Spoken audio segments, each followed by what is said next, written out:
ओम नमो भगवते वासुदेवाय। भगवान बृहस्पति देव की पूजा अर्चना के लिए बृहस्पतिवार को व्रत करके बृहस्पतिवार व्रत की कथा का श्रवण करना चाहिए। बृहस्पतिवार का व्रत करने और व्रत कथा सुनने से स्त्री पुरुषों की सभी मनोकामनाएं पूरी होती है। इस व्रत से धन संपत्ति की प्राप्ति होती है, निसंतानों को पुत्र प्राप्ति होती है, परिवार में सुख शांति बनी रहती है, सभी आनंद पूर्वक रहते हैं। इस व्रत में व्रत कथा का श्रवण करने का विशेष महत्व है। अब आइए सुनते हैं बृहस्पतिवार व्रत कथा। प्राचीन समय की बात है। भारत में एक राजा राज्य करता था। वह बड़ा प्रतापी तथा दानी था। वह नित्य प्रति मंदिर में भगवत दर्शन करने जाता था। वह ब्राह्मण और गुरु की सेवा किया करता था।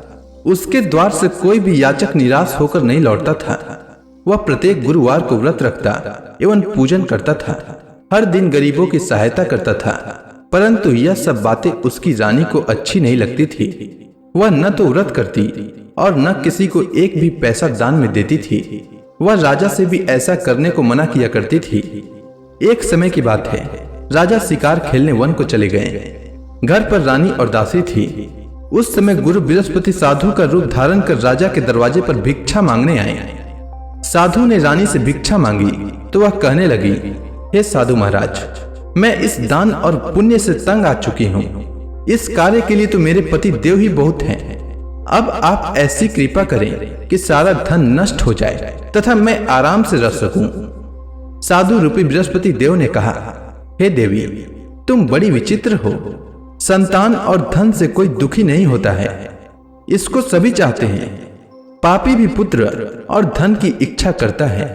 अगर तुम्हारे पास धन अधिक है तो भूखे मनुष्यों को भोजन कराओ, प्याऊ लगाओ, ब्राह्मणों को दान दो, धर्मशालाएं बनवाओ, कुआं, तालाब, बावड़ी, बाग, बगीचे आदि का निर्माण कराओ तथा निर्धनों की कुंवारी कन्याओं का विवाह कराओ, साथ ही यज्ञ आदि करो।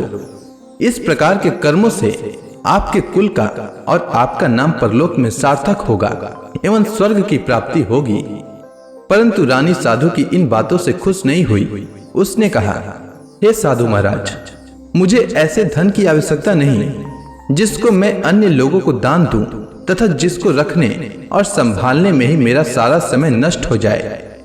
साधु ने कहा, हे देवी, यदि तुम्हारी ऐसी इच्छा है तो जैसा मैं तुम्हें बताता हूं तुम वैसा ही करना।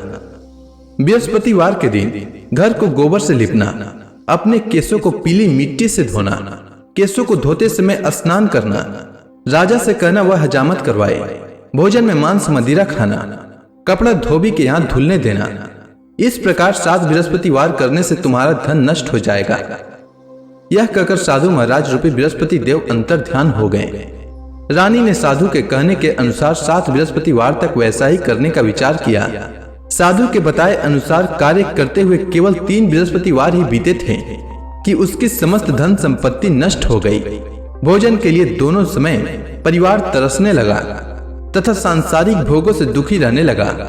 तब वह राजा रानी से कहने लगा कि हे रानी, तुम यहाँ पर रहो, मैं दूसरे देश को जाता हूँ, क्योंकि यहाँ पर मुझे सभी मनुष्य जानते हैं, इसलिए मैं यहाँ कोई कार्य नहीं कर सकता। मैं अब परदेश जा रहा हूँ, वहाँ कोई काम धंधा करूंगा, शायद हमारे भाग्य बदल जाए। ऐसा कहकर राजा परदेश चला गया। वह वहां जंगल से लकड़ी काट कर लाता और शहर में बेचता। इस तरह जीवन व्यतीत करने लगा। इधर राजा के बिना रानी और दासियां दुखी रहने लगी। किसी दिन भोजन मिलता और किसी दिन जल पीकर ही रह जाती। एक समय रानी और दासियों को 7 दिन बिना भोजन के व्यतीत करना पड़ा। तो रानी ने अपने दासी से कहा, हे दासी, यहाँ पास के ही नगर में मेरी बहन रहती है। वह बड़ी धनवान है, तू उसके पास जा और वहां से 5 सेर बेझर मांग कर ले आ, जिससे कुछ समय के लिए गुजर हो जाए। दासी रानी की बहन के पास गई। रानी की बहन उस समय पूजा कर रही थी। बृहस्पतिवार का दिन था। दासी ने रानी की बहन से कहा, हे रानी, मुझे आपकी बहन ने भेजा है, मुझे 5 सेर बेझर दे दो। दासी ने यह बात अनेक बार कही, परंतु रानी की बहन ने कोई उत्तर नहीं दिया, क्योंकि वह उस समय बृहस्पतिवार की कथा सुन रही थी। जब दासी को रानी की बहन से कोई उत्तर नहीं मिला तो वह बहुत दुखी हुई। उसे क्रोध भी आया। वह लौटकर रानी से बोली, हे रानी, आपकी बहन बहुत ही धनी स्त्री है, वह छोटे लोगों से बात भी नहीं करती। मैंने उससे कहा तो उसने कोई उत्तर नहीं दिया। मैं वापस चली आई।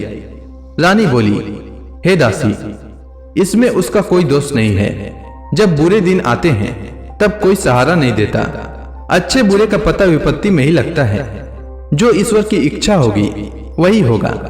यह सब हमारे भाग्य का दोष है। उधर रानी की बहन ने सोचा कि मेरी बहन की दासी आई थी, परंतु मैं उससे नहीं बोली। इससे वह बहुत दुखी हुई होगी। अतः कथा सुन और भगवान विष्णु का पूजन समाप्त कर वह अपनी बहन के घर आई और कहने लगी, हे बहन, मैं बृहस्पतिवार का व्रत कर रही थी। तुम्हारी दासी हमारे घर आई थी, परंतु जब तक कथा होती है तब तक हम लोग न उठते हैं और न बोलते हैं, इसलिए मैं नहीं बोली। कहो दासी क्यों आई थी? रानी बोली, बहन, हमारे घर अनाज नहीं था। वैसे तुमसे कोई बात छिपी नहीं है, इस कारण मैंने दासी को तुम्हारे पास 5 सिर भेजर लेने के लिए भेजा था। रानी की बहन बोली, बहन देखो, बृहस्पति भगवान सबकी मनोकामना पूर्ण करते हैं। देखो, शायद तुम्हारे घर में अनाज रखा हो। यह सुनकर दासी घर के अंदर गई तो वहां उसे एक घड़ा बेझर का भरा मिल गया। उसे बड़ी हैरानी हुई क्योंकि उसने एक एक बर्तन देख लिया था। उसने बाहर आकर रानी को बताया। दासी अपनी रानी से कहने लगी, हे रानी, देखो, वैसे हमको जब अन्न नहीं मिलता तो हम रोज ही व्रत करते हैं। अगर इनसे व्रत की विधि और कथा पूछ ली जाए तो उसे हम भी किया करेंगे। दासी के कहने पर रानी ने अपनी बहन से बृहस्पतिवार व्रत के बारे में पूछा। उसकी बहन ने बताया, हे रानी बहन, बृहस्पतिवार को सूर्योदय से पूर्व उठकर स्नान करके बृहस्पतिवार का व्रत करना चाहिए, लेकिन उस दिन सिर नहीं धोना चाहिए। बृहस्पतिवार के व्रत में चने की दाल और मुनक्का से विष्णु भगवान का केले के वृक्ष की जड़ में पूजन करें तथा दीपक जलाएं। उस दिन एक ही समय भोजन करें। भोजन पीले खाद्य पदार्थ का करें तथा कथा सुने। इस प्रकार करने से गुरु भगवान प्रसन्न होते हैं, अन्न पुत्र धन देते हैं, मनोकामना पूर्ण करते हैं। व्रत और पूजन की विधि बताकर रानी की बहन अपने घर लौट गई। रानी और दासी दोनों ने निश्चय किया कि बृहस्पति देव भगवान का पूजन जरूर करेंगे। 7 दिन बाद जब बृहस्पतिवार आया तो उन्होंने व्रत रखा। घुड़साल में जाकर चना और गुड़ बीन लाई तथा उसी दाल से केले की जड़ तथा विष्णु भगवान का पूजन किया। अब भोजन पीला कहां से आए? दोनों बड़ी दुखी हुई, परंतु उन्होंने व्रत किया था, इस कारण बृहस्पति देव भगवान प्रसन्न थे। एक साधारण व्यक्ति के रूप में वे 2 थालों में सुंदर पीला भोजन लेकर आए और दासी को देकर बोले, हे दासी, यह भोजन तुम्हारे और रानी के लिए है, तुम दोनों करना। दासी भोजन पाकर बड़ी प्रसन्न हुई और रानी से बोली, रानी जी, भोजन कर लो। रानी को भोजन आने के बारे में कुछ पता नहीं था, इसलिए वह दासी से बोली, जा तू ही भोजन कर, क्योंकि तू हमारी व्यर्थ में हंसी उड़ाती है। दासी बोली, एक व्यक्ति भोजन दे गया है। रानी कहने लगी, वह भोजन तेरे लिए दे गया है, तू ही भोजन कर। दासी ने कहा, वह व्यक्ति हम दोनों के लिए 2 थालों में भोजन दे गया है, इसलिए मैं और आप दोनों ही साथ साथ भोजन करेंगी। दोनों ने गुरु भगवान को नमस्कार कर भोजन प्रारंभ किया। उसके बाद से वे प्रत्येक बृहस्पतिवार को गुरु भगवान का व्रत और पूजन करने लगी। बृहस्पति भगवान की कृपा से उनके पास धन हो गया, परंतु रानी फिर से पहले की ही तरह आलस्य करने लगी। तब दासी बोली, देखो रानी, तुम पहले भी इस प्रकार आलस्य करती थी। तुम्हें धन के रखने में कष्ट होता था, इस कारण सभी धन नष्ट हो गया। अब गुरु भगवान की कृपा से धन मिला है तो फिर तुम्हें आलस्य होता है। बड़ी मुसीबतों के बाद हमने यह धन पाया है, इसलिए हमें दान पुण्य करना चाहिए। तुम भूखे मनुष्यों को भोजन कराओ, प्याऊ लगवाओ, ब्राह्मणों को दान दो, कुआं तालाब बावड़ी आदि का निर्माण कराओ, मंदिर पाठशाला बनवाकर दान दो, कुंवारी कन्याओं का विवाह करवाओ। धन को शुभ कार्यों में खर्च करो, जिससे तुम्हारे कुल का यश बढ़े तथा स्वर्ग प्राप्त हो और पितृ प्रसन्न हो। दासी की बात मानकर रानी ने इसी प्रकार के कर्म करने प्रारंभ किए, जिससे उनका काफी यश फैलने लगा। एक दिन रानी और दासी आपस में विचार करने लगी कि न जाने राजा किस दशा में होंगे, उनकी कोई खोज खबर नहीं है। गुरु भगवान से उन्होंने प्रार्थना की और भगवान ने रात्रि में राजा को स्वप्न में कहा, हे राजा, उठ, तेरी रानी तुझको याद करती है, अब अपने देश को लौट जा। राजा प्रातः काल उठकर जंगल से लकड़ियां काट कर लाने के लिए जंगल की ओर चल पड़ा। जंगल से गुजरते ही वह सोचने लगा, रानी की गलती से उसे कितने दुख भोगने पड़े। राजपाट छोड़कर उसे जंगल में आकर रहना पड़ा। जंगल से लकड़ियां काटकर उन्हें बेचकर गुजारा करना पड़ा। उसी समय उस जंगल में बृहस्पति देव एक साधु का रूप धारण कर आए और राजा के पास आकर बोले, हे लकड़हारे, तुम इस सुनसान जंगल में किस चिंता में बैठे हो, मुझे बतलाओ। यह सुनकर राजा के नेत्रों में जल भर आया और साधु की वंदना कर बोले, हे प्रभु, आप सब कुछ जानने वाले हैं। इतना कहकर राजा ने साधु को अपनी संपूर्ण कहानी सुना दी। महात्मा दयालु होते हैं। वे राजा से बोले, हे राजा, तुम्हारी पत्नी ने बृहस्पति देव के प्रति अपराध किया था, जिसके कारण तुम्हारी यह दशा हुई है। अब तुम किसी प्रकार की चिंता मत करो, भगवान तुम्हें पहले से अधिक धन देंगे। देखो, तुम्हारी पत्नी ने बृहस्पतिवार का व्रत प्रारंभ कर दिया है। अब तुम भी बृहस्पतिवार का व्रत करके चने की दाल व गुड़ जल के लोटे में डालकर केले का पूजन करो, फिर कथा सुनो। भगवान तुम्हारी सब मनोकामनाओं को पूर्ण करेंगे। साधु को प्रसन्न देखकर राजा बोला, हे प्रभु, मुझे लकड़ी बेचकर इतना पैसा भी नहीं बचता जिससे भोजन करने के उपरांत कुछ बचा सकूं। मैंने रात्रि में अपनी रानी को व्याकुल देखा है। मेरे पास कोई साधन नहीं जिससे समाचार जान सकूं। फिर मैं बृहस्पति देव की क्या कहानी सुनूं? मुझको तो कुछ भी मालूम नहीं है। साधु ने कहा, हे राजा, तुम किसी बात की चिंता मत करो। बृहस्पतिवार के दिन तुम रोजाना की तरह लकड़ियां लेकर शहर में जाओ। तुम्हें रोज से दुगना धन प्राप्त होगा, जिससे तुम भली भांति भोजन कर लोगे तथा बृहस्पति देव की पूजा का सामान भी आ जाएगा। बृहस्पति देव की कथा इस प्रकार है, सुनो। प्राचीन काल में एक बहुत ही निर्धन ब्राह्मण था। उसकी कोई संतान नहीं थी। वह नित्य पूजा पाठ करता, परंतु उसकी स्त्री बहुत मलिनता के साथ रहती थी। वह स्नान न करती और न किसी देवता का पूजन करती। प्रातःकाल उठते ही सर्वप्रथम भोजन करती, बाद में कोई अन्य कार्य करती। ब्राह्मण देवता बहुत दुखी रहते थे। पत्नी को बहुत समझाते, किंतु उसका कोई परिणाम न निकलता। भगवान की कृपा से ब्राह्मण की स्त्री को कन्या उत्पन्न हुई। वह कन्या अपने पिता के घर में बड़ी होने लगी। वह बालिका प्रातः स्नान करके भगवान विष्णु का जप करती। वह बचपन से ही बृहस्पतिवार का व्रत भी करने लगी। पूजा पाठ समाप्त कर विद्यालय जाती तो अपनी मुट्ठी में जौ भर कर ले जाती और पाठशाला जाने के मार्ग में डालती जाती। वही जौ स्वर्ण के हो जाते तो लौटते समय उनको बीनकर घर ले आती। एक दिन वह बालिका सूप में उन सोने के जौ को फटक कर साफ कर रही थी। तभी उसकी मां ने देख लिया और कहा, हे बेटी, सोने के जौ को फटकने के लिए सोने का सूप होना चाहिए। दूसरे दिन गुरुवार था।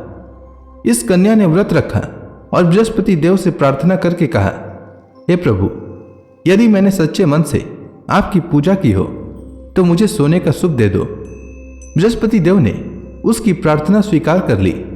रोजाना की तरह वह बालिका जौ फैलाती हुई स्कूल चली गई। स्कूल से लौटकर जब वह जौ बीन रही थी तो बृहस्पति देव की कृपा से उसे सोने का सूप मिला। उसे वह घर ले आई और उससे जौ साफ करने लगी, परंतु उसकी मां का वही ढंग रहा। एक दिन की बात है, वह कन्या सोने के सूप में जौ साफ कर रही थी। उस समय उस नगर का राजकुमार वहां से होकर निकला। इस कन्या के रूप और सोने के सूप में जौ को साफ करते देखकर वह उस कन्या पर मोहित हो गया। राजमहल आकर वह भोजन तथा जल त्याग कर उदास होकर लेट गया। राजा को जब राजकुमार द्वारा अन्न जल त्यागने का समाचार ज्ञात हुआ तो अपने मंत्रियों के साथ वह अपने पुत्र के पास गए और बोले, हे बेटा, तुम्हें किस बात का कष्ट है? किसी ने अपमान किया है अथवा कोई और कारण है? मुझे बताओ, मैं वही करूंगा जिससे तुम्हें प्रसन्नता हो। राजकुमार ने अपने पिता की बातें सुनी तो वह बोला, मुझे आपकी कृपा से किसी बात का दुख नहीं है।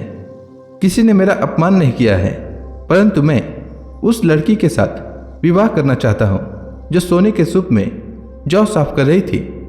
यह सुनकर राजा आश्चर्य में पड़ गया और बोला, हे बेटा, इस तरह की कन्या का पता तुम्हें लगाओ। मैं उसके साथ तुम्हारा विवाह अवश्य ही करवा दूंगा। राजकुमार ने राजा को उस लड़की के घर का पता बतलाया। मंत्री उस लड़की के घर गया और राजा का आदेश ब्राह्मण को सुनाया। कुछ ही दिन बाद ब्राह्मण की कन्या का विवाह राजकुमार के साथ संपन्न हो गया। कन्या के घर से जाते ही उस ब्राह्मण देवता के घर में पहले की भांति गरीबी का निवास हो गया। अब भोजन के लिए भी अन्न बड़ी मुश्किल से मिलता था। एक दिन दुखी होकर ब्राह्मण अपनी पुत्री से मिलने गया। बेटी ने पिता की दुख की अवस्था को देखा और अपनी मां का समाचार पूछा। ब्राह्मण ने सभी हाल कहा। कन्या ने बहुत सा धन देकर अपने पिता को विदा कर दिया। इस तरह ब्राह्मण का कुछ समय सुखपूर्वक व्यतीत हुआ, लेकिन कुछ दिन बाद फिर वही हाल हो गया। ब्राह्मण फिर अपनी कन्या के यहाँ गया और सभी हाल कहा तो पुत्री बोली, हे पिताजी, आप माता जी को यहाँ लिवा लाओ, मैं उन्हें वह विधि बता दूंगी जिससे गरीबी दूर हो जाए। ब्राह्मण देवता अपनी स्त्री को साथ लेकर अपनी पुत्री के पास राजमहल पहुंचे तो पुत्री अपनी मां को समझाने लगी, हे मां, तुम प्रातःकाल उठकर प्रथम स्नान आदि करके विष्णु भगवान का पूजन करो तो सब दरिद्रता दूर हो जाएगी। परंतु उसकी मां ने उसकी एक बात नहीं मानी। वह प्रातःकाल उठकर अपनी पुत्री का बचा जूठन खा लेती थी। एक दिन उसकी पुत्री को बहुत गुस्सा आया। उसने एक रात एक कोठरी से सारा सामान निकाल दिया और अपनी मां को उसमें बंद कर दिया। प्रातः उसमें से उसे निकाला तो स्नान आदि करा के पूजा पाठ करवाया तो उसकी मां की बुद्धि ठीक हो गई। इसके बाद वह नियम से पूजा पाठ करती और प्रत्येक बृहस्पतिवार को व्रत रखने लगी। इस व्रत के प्रभाव से उसकी मां भी बहुत धनवान हो गई और बृहस्पति देवता के प्रभाव से स्वर्ग को गई। वह ब्राह्मण भी सुखपूर्वक इस लोक का सुख भोग कर स्वर्ग को प्राप्त हुआ। इस तरह कहानी कहकर साधु देवता वहां से लोप हो गए। धीरे धीरे समय व्यतीत होने पर फिर बृहस्पतिवार का दिन आया। राजा जंगल से लकड़ी काटकर किसी शहर में बेचने गया। उसे उस दिन और दिनों से अधिक धन मिला। राजा ने चना गुड़ आदि लाकर बृहस्पतिवार का व्रत किया। उस दिन से उसके सभी क्लेश दूर हो गए। परंतु जब अगला गुरुवार का दिन आया तो वह बृहस्पतिवार का व्रत करना भूल गया। इस कारण बृहस्पति भगवान नाराज हो गए। उस दिन उस नगर के राजा ने विशाल यज्ञ का आयोजन किया तथा अपने समस्त राज्य में घोषणा करवा दी कि कोई भी मनुष्य अपने घर में भोजन न बनाए तथा आग भी न जलाए। समस्त लोग मेरे यहाँ भोजन करने आवे। इस आज्ञा को जो न मानेगा उसको फांसी की सजा दी जाएगी। राजा की आज्ञानुसार राज्य के सभी वासी राजा के भोज में सम्मिलित हुए, लेकिन लकड़हारा कुछ देर से पहुंचा, इसलिए राजा उसको अपने साथ महल में ले गए। जब राजा लकड़हारे को भोजन करा रहे थे तो रानी की दृष्टि उस खुटी पर पड़ी जिस पर उसका हार लटका हुआ था। उसे हार खुटी पर लटका दिखाई नहीं दिया। रानी को निश्चय हो गया कि मेरा हार इसी लकड़हारे ने चुरा लिया है। उसी समय सैनिक बुलवाकर उसको जेल में डलवा दिया। जब लकड़हारा जेल खाने में गया तो बहुत दुखी होकर विचार करने लगा कि न जाने कौन से पूर्व जन्म के कर्म से मुझे यह दुख प्राप्त हुआ है, और उसी साधु को याद करने लगा जो जंगल में मिला था। तत्काल बृहस्पति देव साधु के रूप में प्रकट हो गए और उसकी दशा को देखकर कहने लगे, अरे मूर्ख, तूने बृहस्पति देवता की कथा नहीं कही, इसी कारण तुझे दुख प्राप्त हुआ है। अब चिंता मत कर। बृहस्पतिवार के दिन जेल खाने के दरवाजे पर 4 पैसे पड़े मिलेंगे। उनसे तू बृहस्पति देव की पूजा करना तो तेरे सभी कष्ट दूर हो जाएंगे। अगले बृहस्पतिवार उसे जेल के द्वार पर 4 पैसे मिले। राजा ने पूजा का सामान मंगवाकर कथा कही और प्रसाद बांटा। उसी रात्रि को बृहस्पति देव ने उस नगर के राजा को स्वप्न में कहा, हे राजा, तूने जिस आदमी को जेल खाने में बंद कर दिया है वह निर्दोष है, वह राजा है, उसे छोड़ देना। रानी का हार उसी खुटी पर लटका हुआ है। अगर तू ऐसा नहीं करेगा तो मैं तेरे राज्य को नष्ट कर दूंगा।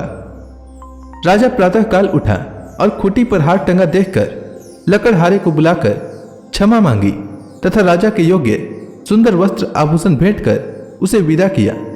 गुरुदेव की आज्ञानुसार राजा अपने नगर को चल दिया। राजा जब नगर के निकट पहुंचा तो उसे बड़ा ही आश्चर्य हुआ। नगर में पहले से अधिक बाग, तालाब और कुएं तथा बहुत सी धर्मशालाएं, मंदिर आदि बने हुए थे। राजा ने पूछा कि यह किसका बाग और धर्मशाला है। तब नगर के सब लोग कहने लगे कि यह सब रानी और दासी द्वारा बनाए गए हैं। राजा को आश्चर्य हुआ और गुस्सा भी आया। जब रानी ने खबर सुनी कि राजा आ रहे हैं तो उसने अपनी दासी से कहा, हे दासी, देख, राजा हमको कितनी बुरी हालत में छोड़ गए थे। वह हमारी ऐसी हालत देखकर लौट न जाएं, इसलिए तू दरवाजे पर खड़ी हो जा। रानी की आज्ञा अनुसार दासी दरवाजे पर खड़ी हो गई। जब राजा आए तो उन्हें अपने साथ महल में लिवा लाई। तब राजा ने क्रोध करके अपनी तलवार निकाली और पूछने लगा, बताओ, यह धन तुम्हें कैसे प्राप्त हुआ है? तब रानी ने बताया, हमें यह सब धन बृहस्पति देव के व्रत के प्रभाव से प्राप्त हुआ है। राजा ने तब निश्चय किया कि 7 रोज बाद तो सभी बृहस्पति देव का पूजन करते हैं, परंतु मैं रोजाना दिन में 3 बार कथा कहा करूंगा तथा रोज व्रत किया करूंगा। अब हर समय राजा के दुपट्टे में चने की दाल बंधी रहती तथा दिन में 3 बार कथा कहता। एक रोज राजा ने विचार किया कि चलो अपनी बहन के यहां हो आवे। इस तरह का निश्चय कर राजा घोड़े पर सवार हो अपनी बहन के यहां चल दिया। मार्ग में उसने देखा कि कुछ आदमी एक मुर्दे को लिए जा रहे हैं। उन्हें रोककर राजा कहने लगा, अरे भाइयों, मेरी बृहस्पतिवार की कथा सुन लो। वे बोले, लो, हमारा तो आदमी मर गया है, इसको अपनी कथा की पड़ी है। परंतु कुछ आदमी बोले, अच्छा कहो, हम तुम्हारी कथा भी सुनेंगे। राजा ने दाल निकाली और कथा कहनी शुरू कर दी। जब कथा आधी हुई तो मुर्दा हिलने लगा और जब कथा समाप्त हुई तो राम राम करते हुए वह मुर्दा खड़ा हो गया। राजा आगे बढ़ा। उसे चलते चलते शाम हो गई। आगे मार्ग में उसे एक किसान खेत में हल चलाता मिला। राजा उससे बोला, अरे भैया, तुम मेरी बृहस्पतिवार की कथा सुन लो। किसान बोला, जब तक मैं तेरी कथा सुनूंगा तब तक 4 हरया जोत लूंगा। जा अपनी कथा किसी और को सुनाना। राजा आगे चलने लगा। राजा के हटते ही बैल पछाड़ खाकर गिर गए तथा किसान के पेट में बहुत जोर से दर्द होने लगा। उसी समय किसान की पत्नी रोटी लेकर आई। उसने जब यह देखा तब हाल पूछा। बुढ़िया दौड़ी दौड़ी उस घुड़सवार के पास गई और उससे बोली, मैं तेरी कथा सुनूंगी, तू अपनी कथा मेरे खेत पर ही चलकर कहना। राजा ने लौटकर बुढ़िया के खेत पर जाकर कथा कही, जिसके सुनते ही बैल खड़े हो गए तथा किसान के पेट का दर्द भी बंद हो गया। राजा अपनी बहन के घर पहुंच गया। बहन ने भाई की खूब मेहमानी की। दूसरे रोज प्रातःकाल राजा जागा तो वह देखने लगा कि सब लोग भोजन कर रहे हैं। राजा ने जब अपनी बहन से पूछा कि ऐसा कोई मनुष्य है जिसने भोजन नहीं किया हो जो मेरी बृहस्पतिवार की कथा सुन ले, तो बहन बोली, हे भैया, यह देश ऐसा ही है। पहले यहाँ के लोग भोजन करते हैं, बाद में अन्य काम करते हैं। अगर पड़ोस में कोई हो तो दिखाती हूं। ऐसा कहकर बहन देखने चली, परंतु उसे कोई भी ऐसा व्यक्ति नहीं मिला जिसने भोजन न किया हो। वह एक कुम्हार के घर गई जिसका लड़का बीमार था। उसे मालूम हुआ कि उसके यहाँ 3 दिन से किसी ने भोजन नहीं किया है। रानी ने अपनी भाई की कथा सुनने के लिए कुम्हार से कहा। वह तैयार हो गया।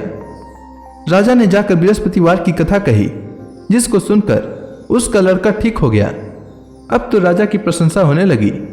एक दिन राजा ने अपनी बहन से कहा, हे बहन, मैं अपने घर जाऊंगा, तुम भी तैयार हो जाओ।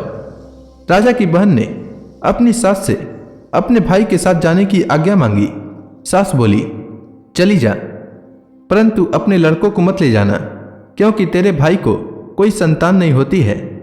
बहन ने अपने भाई से कहा, हे भैया, मैं तो चलूंगी, परंतु कोई बालक नहीं जाएगा।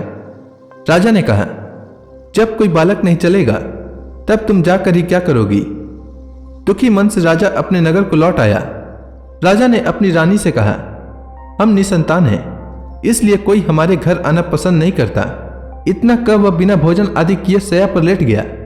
रानी बोली, हे प्रभु, बृहस्पति देव ने हमें सब कुछ दिया है, वे हमें संतान भी अवश्य देंगे। उसी रात बृहस्पति देव ने राजा को स्वप्न में कहा, हे राजा, उठ, सभी सोच त्याग दे, तेरी रानी गर्भवती है। राजा को यह जानकर बड़ी खुशी हुई। 9वें महीने रानी के गर्भ से एक सुंदर पुत्र पैदा हुआ। जब राजा की बहन ने यह शुभ समाचार सुना तो वह बहुत खुश हुई तथा बधाई लेकर अपने भाई के यहाँ आई। तभी रानी ने कहा, घोड़ा चढ़कर नहीं आई, गधा चढ़ी आई। रानी की बहन बोली, भाई मैं इस प्रकार न कहती तो तुम्हें औलाद कैसे मिलती। बृहस्पति देव ऐसे ही हैं, जिसके मन में जो कामनाएं रहती है सभी को पूर्ण करते हैं। जो सद्भावना पूर्वक बृहस्पतिवार का व्रत करता है एवं यह कथा पढ़ता है अथवा सुनता है और दूसरों को सुनाता है, बृहस्पति देव उसकी सभी मनोकामना पूर्ण करते हैं। बृहस्पति देव उनकी सदैव रक्षा करते हैं। जो संसार में सद्भावना व सच्चे हृदय से बृहस्पति देव का पूजन करते हैं, उनकी सभी मनोकामनाएं उसी प्रकार पूर्ण होती है जैसे रानी और राजा ने बृहस्पति देव की कथा का गुणगान किया। उनकी सभी इच्छाएं बृहस्पति देव ने पूर्ण की। मनुष्य को हृदय से उनका मनन करते हुए जयकारा करना चाहिए। तो प्रेम से बोलिए, बृहस्पति देव की जय, विष्णु भगवान की जय, समस्त देवी देवताओं की